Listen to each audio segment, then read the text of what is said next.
ঠাকুরের প্রসাদ খেতে কার না ভালো লাগে, আমার খুব ভালো লাগে। হ্যালো, আমি তানিয়া, চলে এসেছি নতুন একটি ব্লগ নিয়ে। আজকে আমি যাচ্ছি, আমাদের বাড়ির সামনে হয়েছিল সন্তোষী পুজো, সেখানে তো বেরিয়ে পড়েছি। দেখো, বাড়ি থেকে বলতে বলতে চলে এসেছি। আমার এক ফ্রেন্ডের বাড়িতে হয়, আমার বাড়ি থেকে 2-3টে বাড়ির পরে এই মন্দিরটা। তো চলে এসেছি দেখো মাঠের সামনে, আর মাথায় ঠান্ডা ঠান্ডা হাওয়া দিচ্ছিল, দারুণ লাগছিল। এবার তোমাদেরকে ঠাকুরের দর্শন করে দিই। আর কেন জানি না, আমার সন্তোষী ঠাকুরকে সত্যিই বলছি খুব ভয় লাগে। কোথাও সন্তোষী পুজো হলে ইনভাইট থাকলে আমি টক থেকে অনেকটাই দূরে থাকি, কারণ ঠাকুরকে ছুঁই না, দূরেই থাকি। ঠাকুরের যে মেন প্রসাদ সেটা কিন্তু যারা পুজো করে তাদেরকেই দেয়, আলাদাভাবে রান্না হয়, সেগুলো আমাদেরকে সবাইকে ডেকে করে খাওয়ায়। তো এবারে প্রসাদে কি কি ছিল তোমাদের সঙ্গে শেয়ার করে দিই। প্রথমেই দিয়ে দিয়েছি লুচি, তারপরে দেখো দিয়েছে ছোলার ডাল, তারপরে দিয়েছিল আলুর দম, তারপরে দিয়েছিল পায়েস। তো আমি খেয়ে নিয়েছি, আর প্রসাদটা খেতে দারুণ হয়েছিল। আমি তো বললাম, আমাদের এখানে কোনো না কোনো পুজো হলে আমাদেরকে ইনভাইট করলে আমরা নিশ্চয়ই গিয়ে থাকি আর খেয়েও আসি।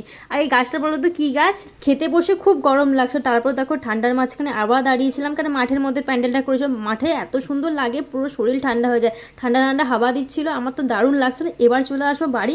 দেখো বলতে বলতে, আর আকাশে দেখো মেঘ করেছে, কিন্তু একটুও বৃষ্টি হচ্ছে না।